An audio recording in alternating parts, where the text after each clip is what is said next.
Hai anak-anak ibu, apa kabarmu nak? Ya, ibu harapkan semuanya kamu dalam keadaan baik ya. Baik, pada hari ini kita akan melanjutkan pembelajaran kita di dalam pelajaran sosiologi, yaitu bab 2 dengan judul individu, kelompok, dan hubungan sosial. Ya, ibu ingin tanya kepada kamu, seperti apa ya dikatakan individu itu? Iya, individu itu satu orang ya. Ya, kita lihat. Individu itu berasal dari kata individuum katanya. Yang artinya adalah orang atau seseorang atau perseorangan. Jadi kalau dibilang individu itu udah pasti satu orang.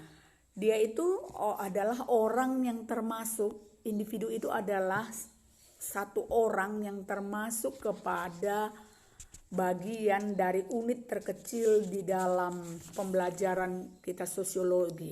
Jadi individu adalah unit terkecil pembentuk masyarakat. Jadi individu juga bagian kecil dari kelompok masyarakat yang tidak bisa dipisahkan satu dengan yang lain. Artinya misalnya begini, di keluarga itu ada bapak, ada ibu, ada anak. Jadi bapak tidak bisa dipisahkan daripada kelompok keluarga. Ibu juga begitu. Kalau tidak ada ibu, berarti keluarga itu tidak lengkap. Kan begitu. Ya, jadi itu artinya kepada individu. Jadi seseorang yang dilahirkan berbeda satu dengan yang lainnya, baik itu ciri fisik maupun watak dan karakter yang dimiliki tiap individu diperoleh sejak lahir. Jadi individu itu kamu, saya adalah orang yang istimewa. Di mana letak istimewanya? Coba lihat ini. Iya, di sidik jari kita. Jadi kita diciptakan memiliki ciri fisik yang berbeda, watak yang berbeda, karakter yang berbeda. Itu sudah kita bawa sejak lahir ya. Iya, manusia itu punya dua hasrat. Ya, yang pertama dia menginginkan orang lain untuk menjadi temannya. Ya, dia keinginan untuk bermasyarakat. Itulah yang disebut, maka individu itu disebut juga dengan makhluk sosial, karena manusia tidak bisa hidup sendiri di dalam memenuhi kebutuhannya, baik itu kebutuhan jasmani maupun rohani, apalagi kebutuhan afeksi, ya kasih sayang. Kita nggak mungkin hanya menyayangi diri kita sendiri, kita membutuhkan orang lain memberikan penghormatan dan penghargaan. Ya, yang kedua adanya hasrat untuk sanggup bisa berhubungan dengan lingkungan yang ada. Jadi lingkungan alam itu dia mampu menyesuaikan. Kamu kalau belajar sejarah kan ada yang kamu pelajari, kenapa orang zaman prasejarah itu mereka itu hidup di pinggiran sungai atau di banyak airnya, karena air itu merupakan kebutuhan hidup. Jadi manusia itu pun belajar dia untuk menyesuaikan dirinya dengan lingkungannya. Ya, kita kembali masuk kepada kelompok. Apa itu kelompok? Ya, jadi kelompok itu adalah suatu kumpulan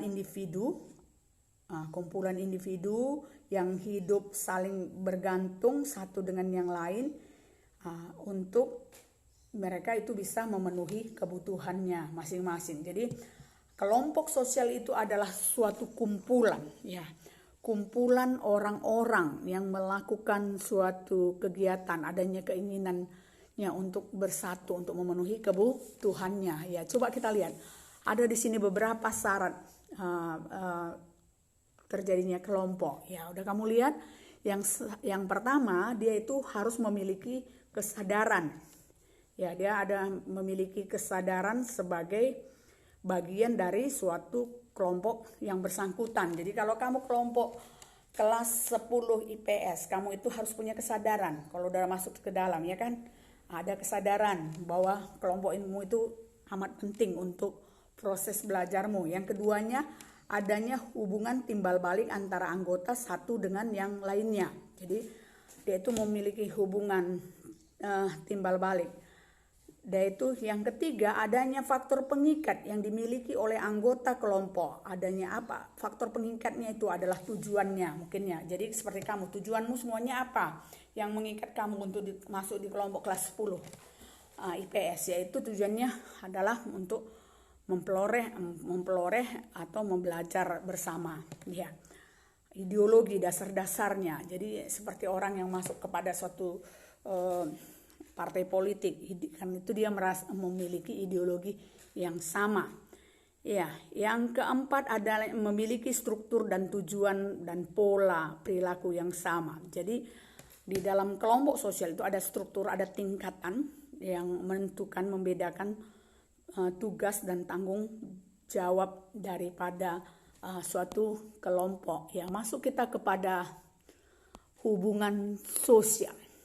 Hubungan sosial itu adalah suatu hubungan timbal balik yang dilakukan oleh individu dengan individu lainnya, yang di sana dia melibatkan emosi. Jadi hubungan sosial itu diatur oleh suatu aturan yang namanya norma sosial. Jadi di dalam kumpulan atau pergaulan bersama di sana itu ada yang disebut dengan hubungan. Jadi hubungan antar pribadi itu disebut dengan hubungan individu. Jadi hubungan sosial timbul akibat adanya suatu interaksi antara satu individu dengan individu lain atau kelompok dengan kelompok lain. Itu dia artinya individu. Hubungan yang dilakukan oleh dua orang atau lebih.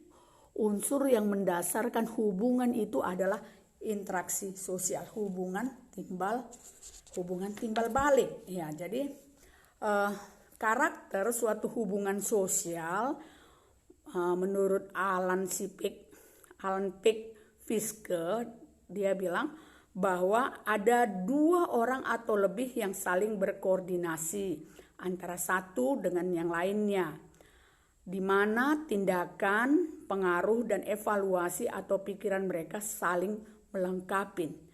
Jadi di sini kita lihat kalau interaksi itu adalah hubungan timbal balik yang saling mempengaruhi antara individu dengan kelompok, antara kelompok. Jadi kalau interaksi sosial dengan hubungan sosial itu berbeda. Ya, coba kita lihat dulu ada faktor pendorong yang terjadinya interaksi hubungan sosial. Yang pertama ada disebut dengan faktor internal. Itu adalah faktor yang berasal dari dalam diri individu itu sendiri. Apa itu? Keinginan untuk mempertahankan hidup. Keinginan untuk melakukan komunikasi, keinginan untuk memenuhi kebutuhan hidup, dan keinginan untuk berkembang. Nah, berkembang artinya di situ melakukan perkawinan. Jadi dengan hubungan itu dilakukan, inilah yang mendorongnya. Jadi 4 ini. Ada yang disebut dengan faktor eksternal, yaitu faktor yang berasal dari luar diri manusia itu sendiri, individu itu sendiri. Apa itu? Sikap yang disebut dengan simpati, rasa tertarik, ya. Ada sifat empati. Sifat empati itu adalah sikap yang dia ingin memberikan sesuatu dengan pengorbanan, motivasi, dorongan untuk hidup bersama. Sugesti, itu dorongan juga yang dia sifatnya. Kalau sugesti dia itu tanpa memikirkan apa yang dikatakan, ya benar gitu saja. Sedangkan imitasi adalah mencontoh, gelang imitasi. Jadi itu mirip emas tapi bukan emas, itu dia imitasi. Kalau identifikasi adalah serupa dengan, itu dia. Jadi faktor eksternal, faktor internal dan faktor eksternal, ya. Jadi hubungan sosial dan interaksi sosial adalah sangat berhubungan, tetapi tidak sama. Kalau dia interaksi sosial itu di suatu hubungan yang harus dilakukan dengan komunikasi dan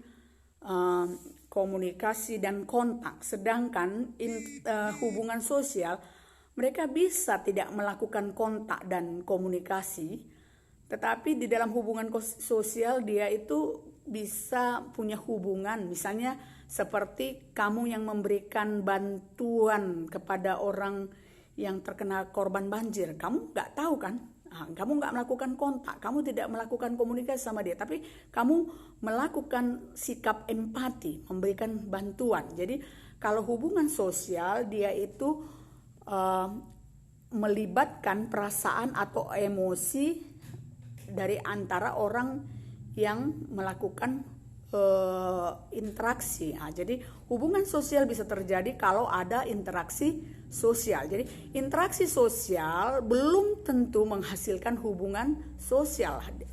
Itu saja. Dia hanya sekedar tertarik saja, tapi dia tidak punya hubungan perasaan atau emosi yang lain. Jadi sampai di sini hari ini pembelajaran kita anak-anak, Ibu. Semoga kamu semuanya mau lebih mencari lagi ya pengetahuan yang lebih dalam. Oke, selamat siang, sampai jumpa.